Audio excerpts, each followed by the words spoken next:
अधीक्षण अभियंता श्री अजय माथुर के निजी सहायक पूनाराम जी वाघेला को सूचना करके कि हम ज्ञापन देने आ रहे हैं। 5 मिनट के लिए हम पास में ही हमारे चीफ ऑफिसर चीफ इंजीनियर का जो ऑफिस है वहाँ पर हम उनको ज्ञापन दे के आए।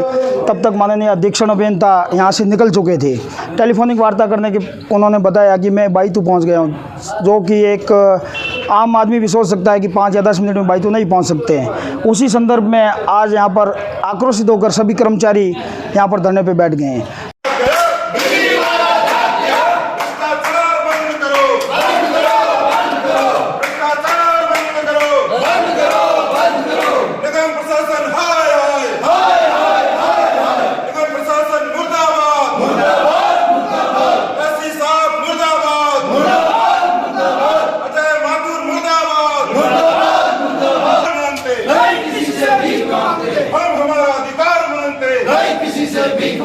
हम हमारा हक मांगते नहीं किसी से भीख मांगते। हमारी मांगे सच्ची है, निगम की नीति कच्ची है। हमारी मांगे सच्ची है, निगम की नीति कच्ची है। हमारी मांगे सच्ची है, निगम की नीति कच्ची है। निगम के दलालों को जूते मारो सालों को, निगम के दलालों को जूते मारो सालों को, निगम के दलालों को जूते मारो सालों को।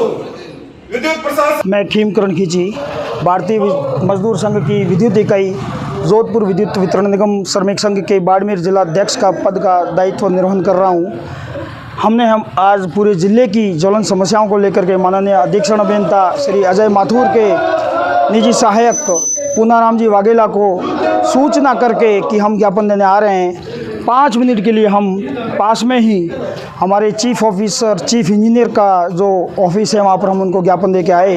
तब तक माननीय अधीक्षण अभियंता यहाँ से निकल चुके थे। टेलीफोनिक वार्ता करने के उन्होंने बताया कि मैं बाईतू पहुँच गया हूँ, जो कि एक आम आदमी भी सोच सकता है कि 5 या 10 मिनट में बाईतू नहीं पहुँच सकते हैं। उसी संदर्भ में आज यहाँ पर आक्रोशित होकर सभी कर्मचारी यहाँ पर धरने पर बैठ गए हैं।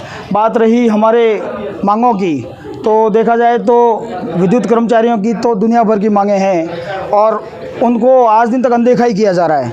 जिले लेवल की मांगों की बात की जाए तो हमारे यहाँ पर टीए बिल के जो क्लेम है, आज कर्मचारी का वेतन अल्प वेतन भोगी होते हुए वो अगर यदि 30-30 किलोमीटर तक उनका जो क्षेत्र होता है वो बाइक पर पेट्रोल जला कर जाता है, उनको फिर भी टीए बिल नहीं मिलता है, तो एक तौर से उनके साथ नाइंसाफ़ी होती है। हम यहाँ पर पिछले 1 साल में करीब 3-4 बार ज्ञापन दे चुके हैं, लेकिन उनका निराकरण नहीं किया गया। टीए बिल का भुगतान नहीं हो रहा है। जो ऑफिस में कर्मचारी बैठे हैं, जो उनकी चाटुकारिता करते हैं, उनका तो टीए बिल समय समय पर उनका भुगतान हो जाता है, और जो फील्ड में वास्तव में जो काम किया जा रहा है उनका भुगतान नहीं हो रहा है। दूसरी समस्या ये है कि हमारे राज्य सरकार के द्वारा माननीय श्री अशोक गहलोत मुख्यमंत्री राजस्थान सरकार के द्वारा 2004 या उनके बाद में जो कर्मचारी लगे उनको आरजीएचएस की मेडिकल की जो फैसिलिटी बहुत ही शानदार दी गई है। विद्युत कर्मचारियों के साथ न जाने कब हादसा हो जाए, विद्युत दुर्घटना हो जाए, ये हम कह नहीं सकते। आप भी जानते हैं अच्छी तरह से और हम भी जानते हैं। तो हमारे ये फैसिलिटी दी हुई विद्युत विभाग में कि आरजीएचएस कार्ड नंबर 1 दिखाया जाता, मात्र जेब से 1 रुपया नहीं देते हैं और हमारी पूरी की पूरी मेडिकल सुविधा हमें मिल जाती है। लेकिन पूरे ज़िले में पिछले मार्च से लेकर के आज दिन तक कई ज्ञापन दे चुके हैं, लेकिन उनका जो बैलेंस है वो 0 बता रहा है। तो जब 0 बैलेंस बता रहा है तो कर्मचारी अपना इलाज कैसे करवाएगा। हमारे कई कर्मचारी ऐसे हैं जो पिछले 3 दिन पहले एक कर्मचारी के बच्चा बीमार हो गया था, उनका ऑपरेशन हुआ, 1.5 लाख रुपये खर्च किया, वो जेब से कैसे देगा। और अभी पिछले सप्ताह एक चौहटन में दुर्घटना हो गई थी, उनका भी ऑपरेशन वगैरह किया गया, तो उनका जेब से वो कैसे अल्प वेतन भोगी कैसे खर्च करेगा।